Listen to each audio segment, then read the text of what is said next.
नमस्कार दोस्तों, स्वागत है आपका 4 सितंबर 2023 आपकी अपनी फुल पत्ती वाली क्लास में, जिसमें चर्चा करेंगे रोज की तरह करंट अफेयर से जुड़े 10 महत्वपूर्ण सवाल जो आपकी प्रतियोगी परीक्षाओं के लिए काफी महत्वपूर्ण होने वाले हैं। दोस्तों, यदि आपने हमारी कल संडे की वीकली रिवीजन की क्लास अभी तक नहीं देखी है तो वो आप जरूर से देखें, जिसका लिंक इस वीडियो के नीचे कमेंट सेक्शन में मिल जाएगा। दोस्तों, वीडियो के लास्ट में जो शनिवार के 10 क्वेश्चन हैं हम उनका भी रिवीजन करने वाले हैं, इसलिए आप वीडियो को लास्ट तक जरूर देखें। वीडियो काफी इंपॉर्टेंट होने वाला है। दोस्तों, यदि आप चैनल पे नए हैं तो प्लीज चैनल को सब्सक्राइब करें। यदि आपको वीडियो पसंद आता है तो वीडियो को लाइक भी करें और ज़्यादा से ज़्यादा इस वीडियो को अपने दोस्तों के साथ में शेयर करें। तो बिना किसी देरी के स्टार्ट करते हैं आज का पहला क्वेश्चन।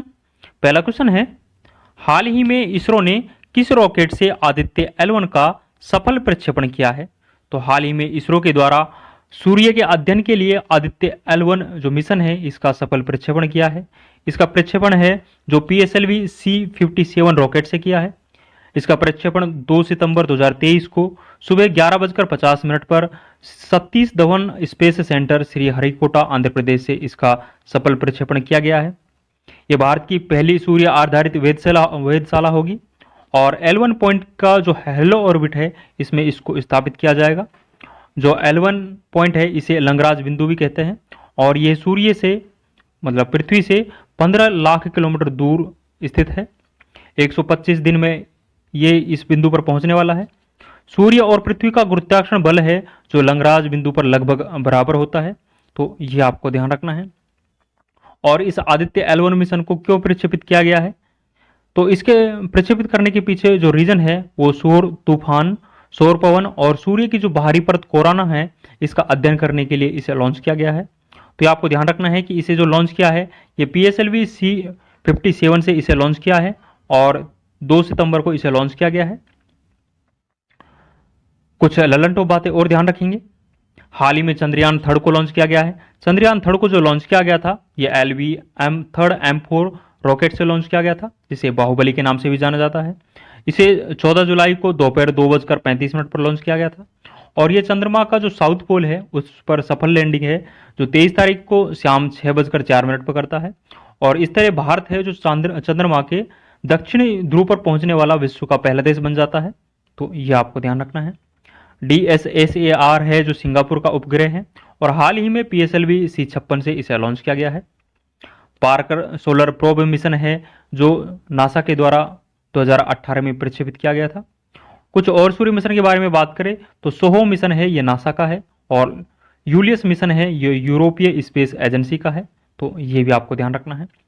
NVS-01 है जो नेविगेशन की सेकंड पीढ़ी का पहला उपग्रह है और इसे हाल ही में GSLV F12 से लॉन्च किया गया है। तो ये सारे इंपॉर्टेंट पॉइंट्स आपको ध्यान रखने हैं, आपकी परीक्षाओं की दृष्टि से ये काफ़ी इंपॉर्टेंट है।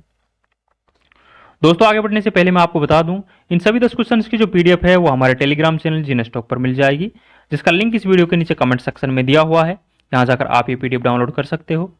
दोस्तों, यदि आप चैनल पर नए हैं तो प्लीज़ चैनल को सब्सक्राइब करें। यदि आपको वीडियो पसंद आ रहा है तो प्लीज़ वीडियो को लाइक भी करें और ज़्यादा से ज़्यादा इस वीडियो को अपने दोस्तों के साथ में शेयर करें। आगे बढ़ते हैं। नेक्स्ट क्वेश्चन है, हाल ही में समुद्री तूफान हाईकुई ने कहाँ भीषण तबाही मचाई है?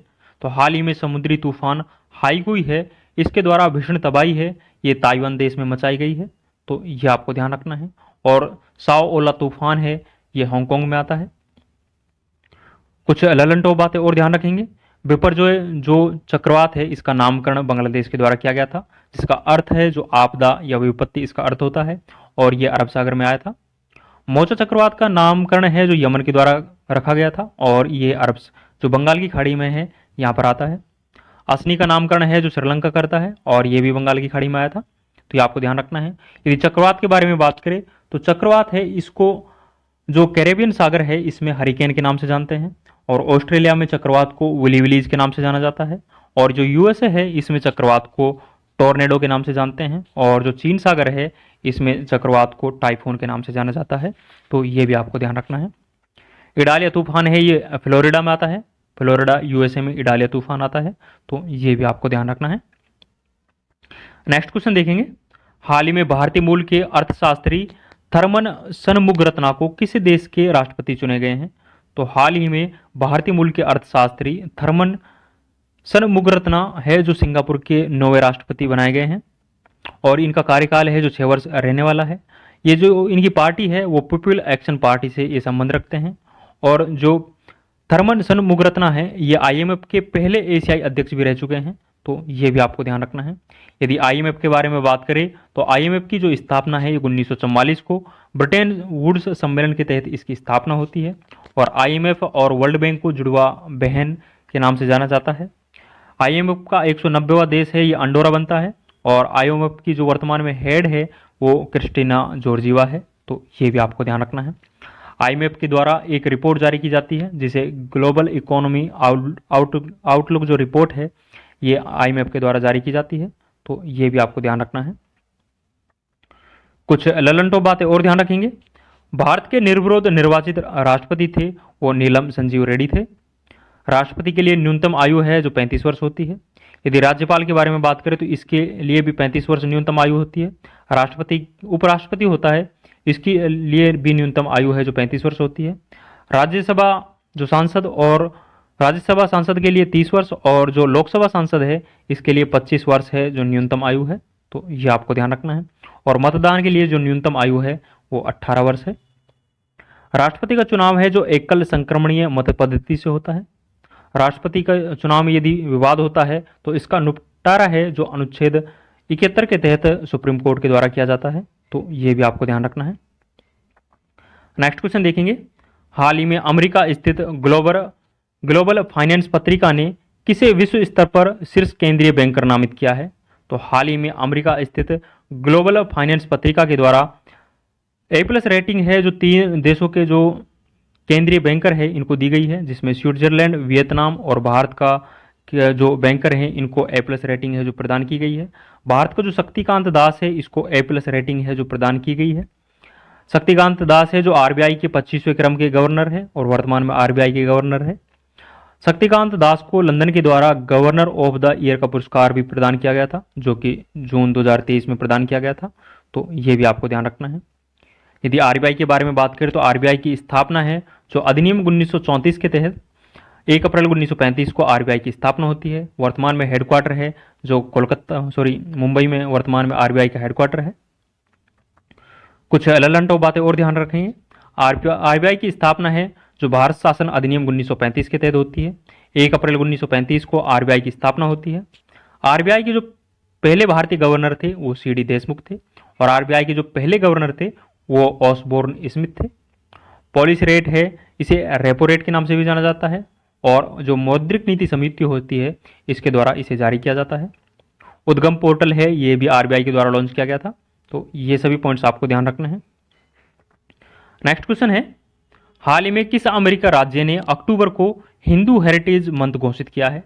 तो हाल ही में जो अमेरिका का जॉर्जिया राज्य है इसके द्वारा जो अक्टूबर मंथ है इसको हिंदू हेरिटेज मंथ घोषित किया है। इसको हिंदू हेरिटेज मंथ घोषित करने के पीछे जो प्रमुख रीजन है वो यह है कि जो अक्टूबर माह है इसमें महात्मा गांधी की जयंती, नवरात्रि, दीपावली पर्व और जो दशहरा का महीना है ये अक्टूबर में ही आता है, तो इसलिए अक्टूबर को हिंदू हेरिटेज मंथ है ये जॉर्जिया राज्य के द्वारा घोषित किया है, तो ये आपको ध्यान रखना है। यदि यूएसए के बारे में बात करें तो यूएसए में 50 प्रांत है। यूएसए की जो राजधानी है वो वॉशिंगटन डीसी है और यूएसए है जो पोटामेक नदी के किनारे स्थित है। यूएसए के वर्तमान में राष्ट्रपति है जो जो बाइडन है और उपराष्ट्रपति है जो कमला हैरिस है, ये भारतीय मूल की है।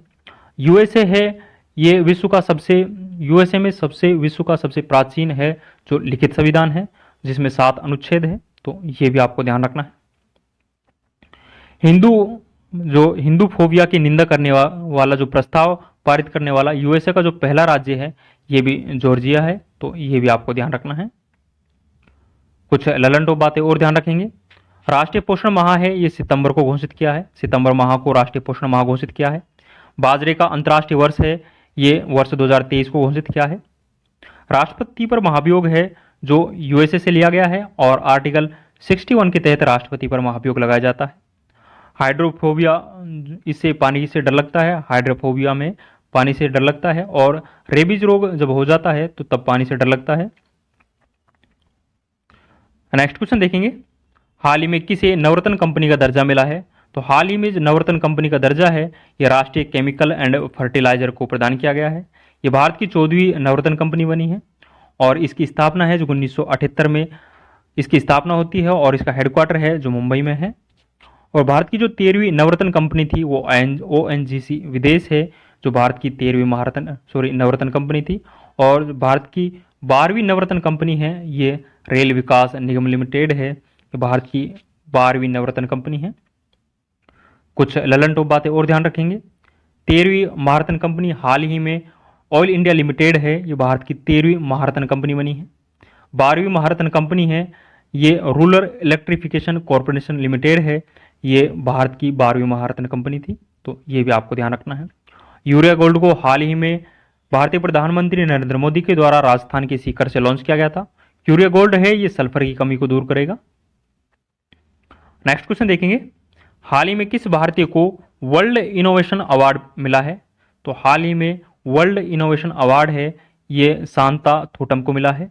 ये तेलंगाना मूल की रहने वाली है और समावेशी व गुणवत्ता मूलक शिक्षा पर इनके द्वारा काम किया गया है, इसीलिए इसे वर्ल्ड इनोवेशन अवार्ड है जो प्रदान किया गया है। और हाल ही में ब्रिक्स इनोवेशन फोरम है, इसका आयोजन है जो मॉस्को रूस के अंदर किया गया है। इसका पहली बार है आयोजन किया गया है और इसी आयोजन में इसे वर्ल्ड इनोवेशन अवार्ड है जो प्रदान किया गया है। कुछ ललन टॉप बातें और ध्यान रखेंगे। ब्रिक्स 2023 की मेजबानी है ये दक्षिण अफ्रीका के द्वारा की गई है और ब्रिक्स की इस वर्ष 15 क्रम की बैठकों का आयोजन हुआ है। ब्रिक्स में दक्षिण अफ्रीका है जो साल 2010 में शामिल होता है। ब्रिक्स का पहला शिखर सम्मेलन है ये यकतिनबर्ग रूस के अंदर होता है। ये साल 2009 में ब्रिक्स का पहला शिखर सम्मेलन का आयोजन होता है। और हाल ही में ब्रिक्स के नवीनतम सदस्य देश है जो 6 देश बने हैं, जिसमें अर्जेंटीना, मिस्र, इथोपिया, ईरान, सऊदी अरब और UAE है, ये ब्रिक्स के नवीनतम सदस्य देश बने हैं। जनवरी 2024 से ये देश है जो प्रभावी हो जाएंगे, तो ये भी आपको ध्यान रखना है। नेक्स्ट क्वेश्चन देखेंगे, हाल ही में G20 शेरपा की चौथी बैठक कहाँ प्रारंभ हुई है? तो हाल ही में G20 शेरपा की जो चौथी बैठक है ये हरियाणा के नूह में प्रारंभ हुई है। G20 शेरपाओं की जो पहली बैठक है ये उदयपुर राजस्थान में होती है, तो ये भी आपको ध्यान रखना है। G20 में 19 देश और यूरोपीय संघ शामिल है। G20 की स्थापना है जो 1999 में होती है। G20 का कोई हेडक्वार्टर स्थित नहीं है। 2023 में G20 को होस्ट है ये भारत के द्वारा किया जा रहा है। G20 की जो 18वीं क्रम की बैठक है इसकी अध्यक्षता है जो भारत के द्वारा की जा रही है। भारत का जो शेरपा है वो अमिताभ कांत जी है और भारत इस वर्ष वसुदेव कुटुंबकम थीम के साथ G20 बैठकों की अध्यक्षता कर रहा है, तो ये सभी पॉइंट्स आपको ध्यान रखना है। कुछ ललन टॉप बातें और ध्यान रखेंगे। सूरजकुंड मेला है, इसका आयोजन हरियाणा के फरीदाबाद में होता है। राखीगढ़ी है ये हड़प्पा सभ्यता का सबसे बड़ा संग्रहालय है। हरियाणा है जो पृथक राज्य 1966 में बनता है, तो ये आपको ध्यान रखना है। G20 2024 को होस्ट करने वाला है वो ब्राजील करने वाला है और 2022 में जो होस्ट किया गया था ये इंडोनेशिया के द्वारा किया गया था, तो ये भी आपको ध्यान रखना है। नेक्स्ट क्वेश्चन देखेंगे, हाल ही में भारतीय फिल्म एवं टेलीविजन संस्थान के अध्यक्ष पद पर किसे नियुक्त किया गया है? तो हाल ही में भारतीय फिल्म एवं टेलीविजन संस्थान का अध्यक्ष पद पर जो नियुक्त किया गया है ये R माधवन को नियुक्त किया गया है, मतलब रंगनाथन माधवन है ये भारतीय फिल्म एवं टेलीविजन संस्थान के अध्यक्ष बनाए गए हैं। शेखर कपूर के स्थान पर इसे अध्यक्ष बनाया गया है। यदि Indian film and television institute के बारे में बात करें, मतलब भारतीय फिल्म एवं टेलीविजन संस्थान के बारे में बात करें, तो इसकी स्थापना 1960 में होती है। हेडक्वार्टर पुणे महाराष्ट्र में स्थित है, तो ये भी आपको ध्यान रखना है। कुछ ललन टॉप बातें और ध्यान रखेंगे। प्रेस इंफॉर्मेशन ब्यूरो मतलब PIB की स्थापना है जो 1919 में होती है। पहले इसके भारतीय प्रमुख थे वो J नटराजन थे। वर्तमान में जो महानिदेशक है वो मनीष देसाई है। मनीष देसाई है जो राज मल्होत्रा के स्थान पर इसके महानिदेशक बने हैं। यह है जो सूचना एवं प्रसारण मंत्रालय के अधीन कार्य करता है और वर्तमान में जो सूचना एवं प्रसारण मंत्री है वो अनुराग ठाकुर है, तो ये भी आपको ध्यान रखना है। आज का अंतिम क्वेश्चन देखेंगे। अंतिम क्वेश्चन है, हाल ही में किस देश की पुरुष और महिला हॉकी टीम ने हॉकी 5S एशिया कप 2023 का पहला संस्करण जीता है? तो हाल ही में हॉकी 5S एशिया कप का पहला संस्करण है जो आयोजित हुआ है। इसका पहला संस्करण है जो भारतीय महिला एवं पुरुष हॉकी टीम के द्वारा जीत लिया गया है। इस हॉकी 5S एशिया कप का आयोजन है जो ओमान में होता है और इसमें यदि पुरुष उपविजेता के बारे में बात करें तो भारतीय जो पुरुष हॉकी टीम है इनके द्वारा पाकिस्तान की जो पुरुष टीम है इनको हराया गया है और पाकिस्तान है जो इसमें उपविजेता रहता है। और महिला उपविजेता के बारे में बात करें तो भारतीय जो महिला हॉकी टीम है इनके द्वारा फाइनल में थाईलैंड को हराया जाता है। तो थाईलैंड है जो इसका उपविजेता रहा है, तो ये भी आपको ध्यान रखना है। कुछ ललन टॉप बातें और ध्यान रखेंगे। हाल ही में फीफा महिला वर्ल्ड कप 2023 का आयोजन हुआ है।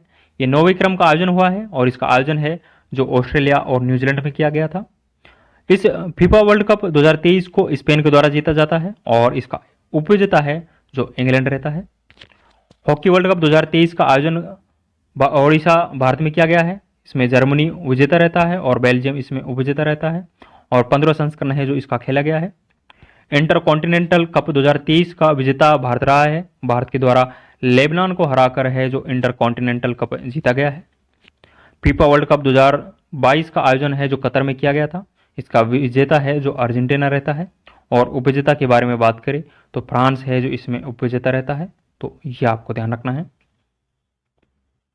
ये आज के 10 इंपॉर्टेंट क्वेश्चन हमने डिस्कस किए हैं। जो कल के 10 क्वेश्चन है यानी शनिवार के जो 10 क्वेश्चन है उनका भी एक बार क्विक रिवीजन कर लेते हैं। जिसमें पहला क्वेश्चन था, हाल ही में ज्यूरिक डायमंड लीग 2023 में नीरज चोपड़ा ने कौन सा पदक जीता है? तो नीरज चोपड़ा के द्वारा इसमें रजत पदक जीता गया है। नेक्स्ट है, हाल ही में किस भारतीय को रेमन मैग्सेस पुरस्कार 2023 से सम्मानित किया गया है? तो डॉक्टर रवि कन्नन जो कि कैंसर रोग विशेषज्ञ है, इन्हें रेमन मैग्सेस पुरस्कार 2023 प्रदान किया गया है। नेक्स्ट है, हाल ही में पहली बार किसने इस्लामिक बैंकिंग प्रारंभ की है? तो रूस के द्वारा इस्लामिक बैंकिंग प्रारंभ की गई है। नेक्स्ट क्वेश्चन है, हाल ही में नाइजर के बाद किस अफ्रीकी देश ने सेना में तख्ता पलट किया है? तो हाल ही में अफ्रीकी देश गैबोन में सेना के द्वारा तख्ता पलट कर दिया गया है। नेक्स्ट है, हाल ही में रेलवे बोर्ड की पहली महिला मुख्य कार्यकारी अधिकारी और अध्यक्ष किसे नियुक्त किया गया है? तो हाल ही में रेलवे बोर्ड की पहली सीईओ और अध्यक्ष है ये जया वर्मा सिन्हा को नियुक्त किया गया है, जो कि अगस्त 2024 तक इस पद पर रहने वाली है। नेक्स्ट क्वेश्चन है, हाल ही में केंद्र सरकार ने एक राष्ट्र एक चुनाव की संभावना तलाशने के लिए किसकी अध्यक्षता में समिति का गठन किया है? तो ये रामनाथ कोविंद की अध्यक्षता में इस समिति का गठन किया है। रामनाथ कोविंद है जो भारत के पूर्व राष्ट्रपति है। नेक्स्ट क्वेश्चन है, केंद्र सरकार ने किस माह को छठा राष्ट्रीय पोषण माह घोषित किया है? तो सितंबर माह को केंद्र सरकार के द्वारा छठा राष्ट्रीय पोषण माह घोषित किया गया है। नेक्स्ट क्वेश्चन है, हाल ही में आधार से संबद्ध जन्म पंजीकरण शुरू करने वाला पहला पूर्वोत्तर राज्य है वो नागालैंड बना है। नेक्स्ट है, हाल ही में स्वराज ट्रैक्टर ने किसे अपना ब्रांड एम्बेसडर नियुक्त किया है? तो महेंद्र सिंह धोनी को स्वराज ट्रैक्टर के द्वारा अपना ब्रांड एम्बेसडर है जो नियुक्त किया गया है। अंतिम क्वेश्चन है, हाल ही में FIDE world rapid team championship का पहला संस्करण कहाँ आयोजित किया गया है? तो इसका पहला संस्करण है जो जर्मनी में आयोजित किया गया है। दोस्तों ये आज के और शनिवार के 10 इंपॉर्टेंट क्वेश्चन से हमने डिस्कस किए हैं जो कि आपकी परीक्षाओं की दृष्टि से काफी इंपॉर्टेंट है। आज की सभी 10 क्वेश्चन की जो पीडीएफ है वो हमारे टेलीग्राम चैनल जीने स्टॉक पर मिल जाएगी, जिसका लिंक इस वीडियो के नीचे कमेंट सेक्शन में दिया हुआ है। यहाँ जाकर आप ये पीडीएफ डाउनलोड कर सकते हो। दोस्तों यदि आपको वीडियो पसंद आया है तो प्लीज़ वीडियो को लाइक करें और यदि आपने अभी तक हमारे चैनल को सब्सक्राइब नहीं किया है तो प्लीज़ चैनल को सब्सक्राइब भी करें और इस वीडियो को ज़्यादा से ज़्यादा अपने दोस्तों के साथ में शेयर करें।